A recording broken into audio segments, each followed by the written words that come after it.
오늘 같이 은혜 받을 말씀은 베드로 후서 1장 1절에서 11절 말씀을 교독하겠습니다. 예수 그리스도의 종이며 사도인 시몬 베드로는 우리 하나님과 구주 예수 그리스도의 의를 힘입어 동일하게 보배로운 믿음을 우리와 함께 받은 자들에게 편지하노니, 하나님과 우리 주 예수를 알므로 은혜와 평강이 너희에게 더욱 많을지어다.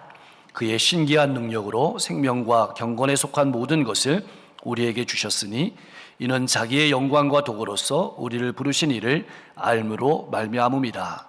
이로써 그 보배롭고 지극히 큰 약속을 우리에게 주사 이 약속으로 말미암아 너희가 정욕 때문에 세상에서 썩어질 것을 피하여 신성한 성품에 참여하는 자가 되게 하려 하셨느니라. 그러므로 너희가 더욱 힘써 너희 믿음의 덕의 지식을, 지식의 절제를, 절제의 인내를, 인내의 경건을, 경건의 형제 우애를, 형제 우애의 사랑을 더하라.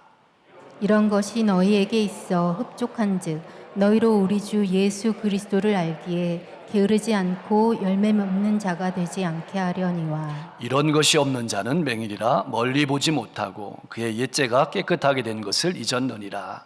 그러므로 형제들아 더욱 힘써 너희 부르심과 택하심을 굳게 하라. 너희가 이것을 행한즉 언제든지 실족하지 아니하리라. 11절 이같이 하면 우리 주 곧 구주 예수 그리스도의 영원한 나라에 들어감을 넉넉히 너희에게 주시리라. 아멘.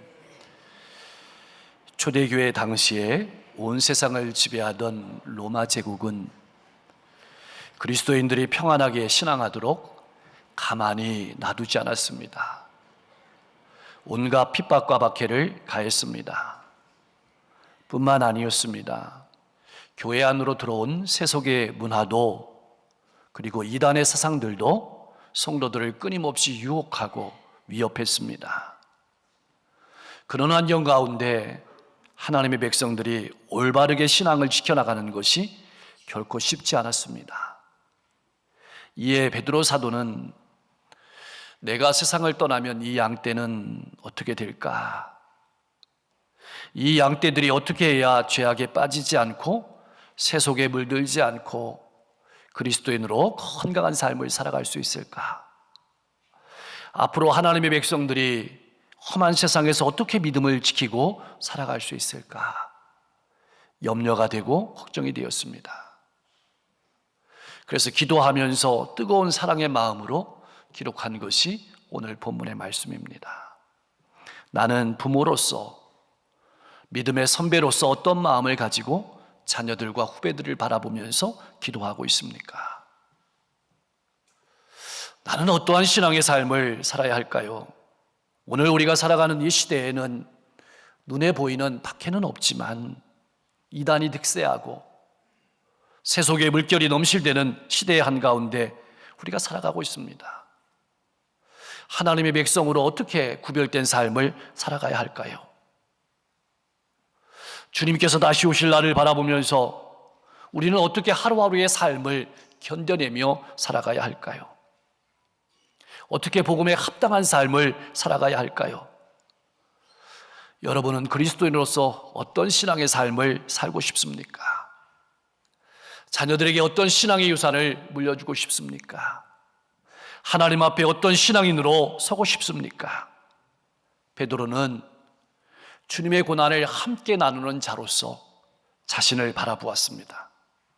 그것이 자신의 인생의 정체성이었습니다. 주님의 고난을 함께 나누는 자. 나는 나 자신을 어떻게 바라보면서 신앙생활하고 있습니까? 1절 말씀에 보니까 우리 하나님과 구주 예수 그리스도의 의를 힘입어 동일하게 보배로운 믿음을 우리와 함께 받은 이라는 표현을 보면 당시의 신앙의 2세대들은 염려가 많았던 것 같습니다. 자신들은 믿음의 선배들에 비해서 너무나도 신앙이 부족하고 연약하다고 느꼈습니다. 근데 이 표현은 믿음은 사도들의 믿음이나 지금 이 시대의 믿음이나 동일하고 보배로운 것이다, 그렇게 말하고 있습니다. 왜냐하면 그 믿음은 하나님께서 주신 선물이기 때문입니다. 하나님께 받은 선물이기 때문에 귀하다는 것입니다. 근데 이 1절 말씀의 더 깊은 의미는 이것입니다. 하나님께서 믿음의 선배들을 그렇게 위대한 믿음의 거장으로 세워나간 것처럼 너희들도 그렇게 믿음으로 세워나갈 것이니 너희는 걱정하지 마라, 염려하지 마라 라는 격려의 말씀이 1절의 말씀입니다. 그리고 우리가 믿음의 삶을 살아갈 때 그때그때마다 감당할 수 있는 은혜와 감당할 수 있는 평안을 주신다는 말씀입니다. 그럼 언제 우리는 하나님이 주시는 은혜와 평강을 누리게 되는 것일까요? 하나님이 어떤 분이신지, 우리가 믿는 예수님이 어떤 분이신지 알게 되므로 하나님이 우리에게 부어주시는 은혜와 평강을 누리게 되는 것입니다. 사랑하는 성도 여러분, 어떻게 하면 내 속에 있는 시기, 내 속에 있는 불안, 내 속에 있는 비교, 내 속에 있는 두려움을 극복하고 하나님이 주신 은혜와 평강을 누리며 건강한 신앙인으로 살아갈 수 있을까요?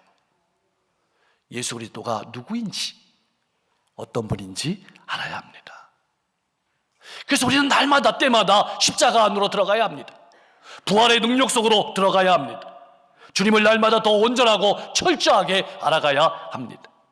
사도 요한은 요한복음 17장 3절 말씀에서 이렇게 증언했습니다. 우리 같이 한번 읽어보겠습니다. 영생은 곧 유일하신 참 하나님과 그가 보내신 자 예수 그리스도를 아는 것이니이다. 자, 성도의 행복은 무엇일까요? 그것은 하나님이 누구신지, 우리가 믿는 믿음의 주인이신 예수님이 누구시고 어떤 분이신지 알아가는데 성도의 행복이 있습니다. 그렇다면 우리가 하나님과 예수 그리스도를 알게 되면 될수록 우리의 삶 가운데 어떤 일이 일어나게 되는 것일까요? 하나님과의 관계가 더 돈독해지게 되고 그 하나님과의 관계가 이웃과의 관계에 있어서도 더 유익하고 풍성한 열매를 맺게 되는 것입니다. 그러면 하나님과 예수 그리스도를 안다는 것은 무엇을 의미하는 것일까요? 영적으로 성숙한다는 의미입니다. 신앙적으로 성숙해진다는 것을 의미합니다. 그리고 우리의 성품이, 우리의 삶이 변화를 가져온다는 것을 뜻하는 것입니다. 사실 죄에 빠진 인간은 영원한 생명을 위해서 스스로 할 수 있는 일이라고는 아무것도 없습니다. 믿음을 지키는 것도 불가능합니다. 세속에 물들지 않는 것도 불가능합니다. 주님의 재림을 바라보며 살아가는 것도 우리의 힘으로는, 우리의 능력으로는 불가능합니다. 그런데 그것은 한 가지로 가능합니다. 3절 말씀에 보니까 하나님의 특별한 사랑으로 가능하다고 증언하고 있습니다. 하나님께서는 신기한 능력으로 영원한 생명과 경건에 속한 모든 것을 그때그때마다 우리에게 주시는 것입니다. 그래서 우리로 하여금 세상의 가치관에서 떠나서 새 하늘과 새 땅의 사람으로 영생의 가치관을 가지고 하늘나라의 가치관을 가지고 살아가는 믿음의 사람으로 만들어 가시는 것입니다. 그것이 믿음 생활입니다. 우리가 구원받은 사람으로 만족하는 삶이 아니라 하늘나라의 가치관으로 복된 삶을 살아가는 영생의 사람으로 만들어가는 것입니다. 그렇다면 우리는 어떠한 삶을 살아야 하는 것일까요? 이렇게 하나님께서 우리에게 날마다 하늘의 사람으로 살아갈 능력을 주시기 때문에 우리는 하늘의 사람으로 합당한 삶을 살아가며 성장하고 성숙한 삶을 살아야 합니다. 그 부르심에 합당한 삶을 살아가기 위해서 제일 먼저 되는 것이 뭐냐면 바로 믿음입니다. 여러분, 우리가 믿는다는 말이 무슨 말일까요? 그것은 예수 그리스도를 나의 구주로 믿는 것입니다. 예수님께서 나를 위해서 이 땅에 오셨고 나를 위해 고난당하셨고 나를 위해 십자가 지셨고 나를 위해 부활하셨고 나를 위해 승천하셨고 나를 위해서 다시 오심을 믿는 것입니다. 근데 믿음은 여기에만 끝나는 것이 아닙니다. 나를 하나님의 자녀를 삼아주신 하나님께서 오늘도 나와 함께 하시며 오늘도 내게 은혜 베푸시고 앞으로도 내게 은혜 베푸실 것을 믿는 것입니다. 오늘도 내게 필요한 것을 채워주실 뿐만 아니라 앞으로도 계속해서 채워주실 것을 믿는 것입니다. 이 믿음 안에 은혜가 있습니다. 이 믿음 안에 평강이 있습니다. 이 믿음 안에 기쁨이 있습니다. 이 믿음 안에 자유가 있는 것입니다. 사랑하는 성도 여러분, 나는 어떻습니까? 이런 믿음을 가지고 신앙생활하고 있습니까? 근데 이 믿음만 가지고 머물러 있으면 안 됩니다. 여기에 더욱 힘써서 덕을 더해야 합니다. 여러분, 이 믿음이 분명하면 이 믿음이 열매 맺히는 것이 덕입니다. 하나님이 나를 사랑하시고 하나님이 내게 은혜 주시고 앞으로도 은혜 주실 것을 믿기 때문에 그 기쁨과 그 자유가 이웃에게 사랑으로 나타나게 되는 것입니다. 다른 사람을 세워주고 다른 사람의 디딤돌이 되어주는 것입니다. 다른 사람을 붙들어 주시는 것입니다. 그래서 그것을 덕이라고 합니다. 만약 믿음이 있다고 하면서 덕이 없다면 어떤 일이 일어나게 되는 것일까요? 믿음의 목적을 잃어버리게 되는 겁니다. 믿음의 방향을 잃어버리게 되는 겁니다. 그래서 나만의 종교가 되는 것입니다. 나만의 신앙이 되는 것입니다. 고린도 교회가 그런 교회였습니다. 우리는 믿음이 좋다고 하는데 주변의 사람들에게 상처를 주면서 실족하게 하는 경우를 많이 봅니다. 왜 그럴까요? 덕을 세우지 못하기 때문입니다. 교회를 바로 세우기 위해서는 덕이 있어야 합니다. 잊지 마십시오. 하나님과 교회 앞에 나를 낮추는 것이 덕을 세우는 것입니다. 사랑하는 성도 여러분, 나는 믿음에다가 덕을 더함으로 신앙을 풍성하게 하고 있습니까? 덕을 더한다라는 말은 비용을 지불한다는 뜻입니다. 덕스러운 신앙의 삶을 살아가기 위해서는 비용을 지불해야 된다는 뜻입니다. 나는 어떤 비용을 지불하고 있습니까? 근데 여기에 지식을 더해야 합니다.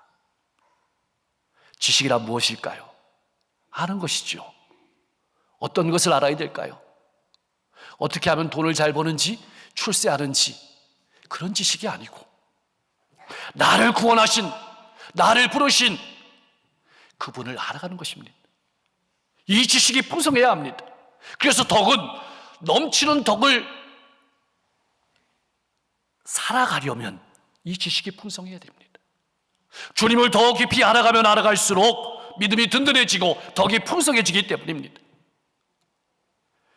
우리를 택하시고 나를 부르신 분을 아는 지식이 날마다 풍성해져가는 여러분과 제가 될 수 있기를 소망합니다. 그래서 믿음이 든든하게 되고 덕이 풍성하게 되고 지식이 풍성하게 되는 겁니다. 근데 여기에 그치면 안 됩니다. 그 지식 외에는 한 가지 더 해야 됩니다. 그것이 절제입니다. 절제란 말은 제한한다는 뜻입니다. 내가 알고 있는 것을 제한한다는 뜻입니다. 내가 알고 있지만 나를 위해서 사용하지 않는다는 뜻입니다. 다시 말하면 다른 사람을 위해서 사용하는 것이 절제입니다. 우리는 옳기 때문에 말할 때가 많습니다. 옳기 때문도 말해야 됩니다. 그러나 성도는 옳기 때문에 말하는 사람이 아니고 사랑하기 때문에 말하는 사람입니다. 옳기 때문은 기준이 나에게 있습니다. 사랑하기 때문은 기준이 상대방에게 있습니다. 남의 이익을 구하는 것이 절제입니다. 우리가 신앙에 좋은 경험이 아무리 많다 할지라도 그것이 내 경험을 다른 사람에게 대입하면 안 됩니다. 함부로 적용하면 안 됩니다. 그래서 나를 제한하는 것, 그것이 절제입니다. 그렇게 교회와 이웃을 바라보며 절제하며 살아가는 삶의 열매가 뭐냐면 인내입니다. 근데 그 인내는 시간만 버티는 것이 아닙니다. 시간만 흘려버리는 것이 아닙니다. 인내는 고난을 전제로 합니다. 어떤 고난입니까? 말씀을 붙잡고 당하는 고난을 말합니다. 농부가 씨앗을 심고 그것을 가꾸고 그렇게 땀을 흘리는 것처럼 성도는 하나님의 말씀이라는 씨앗을 붙들고 그 시간을 이겨내는 겁니다. 고난을 견뎌내는 겁니다. 뜨거운 햇볕을 견뎌내야 되고 비바람도 견뎌내야 됩니다. 외로움도 견뎌내야 됩니다. 우리의 아픔은 이 절제를 한 번, 두 번 하다가 그만둔다는 것입니다. 그만두는 것으로 끝나는 것이 아니다가 그러다가 폭발합니다. 말씀에 붙들려 오래 머물면서 견디는 것이 인내입니다. 이렇게 믿음의 덕을 더하고 덕의 지식을 더하고 절제의 인내를 더할 때 우리의 성품이 경건한 성품이 되는 겁니다. 풍성한 열매가 맺혀지게 되는 것입니다. 그 인내의 마지막이 무엇일까요? 그렇게 한번 철저하고, 그렇게 한번 인내하고, 한 번 넘어가는 그 열매가 성공일까요? 세상의 복일까요? 바로 세속에 물들지 않는 경건입니다. 세상 사람들과 구별된 삶입니다. 절제와 인내의 열매가 경건이란 말입니다. 그러므로 경건은 세속에 물들지 않고 하나님의 말씀을 따라 하늘나라 시민의 가치관을 가지고 살아가는 것입니다. 예수 믿고 천국 가는 것만이 우리 인생의 전부가 아닙니다. 그랬다면 우리가 믿는 즉시 하나님께서 우리를 불러가시는 것이 가장 좋을 것입니다. 우리는 여전히 죄지며 살아가고 있지 않습니까? 그런데 우리를 이 땅에 남겨두신 목적은 그 부르심에 합당한 삶을 살아가게 하시려고 어떻게 믿음의 덕을 더하고 덕의 지식을 더하고 지식의 절제와 인내를 더하고 경건한 삶을 살아감으로 하나님이 어떤 분이신지 우리의 삶을 통해 보여주는 삶을 살아가라고, 나타내는 삶을 살아가라고 우리를 이 땅에 남겨두신 것입니다. 그리고 그러한 경건의 참된 열매가 형제 사랑입니다. 품어주고 기다려주고 세워주는 겁니다. 속회가, 선교회가 바로 이런 곳입니다. 믿음을 나누고 덕을 더하고 지식을 더하고 절제하고 인내하고 경건한 삶을 서로 나누고, 그래서 자라가는 겁니다. 사도 요한은 요한일서 4장 20절 말씀에서 이렇게 증언했습니다. 우리 같이 한번 읽어보겠습니다. 누구든지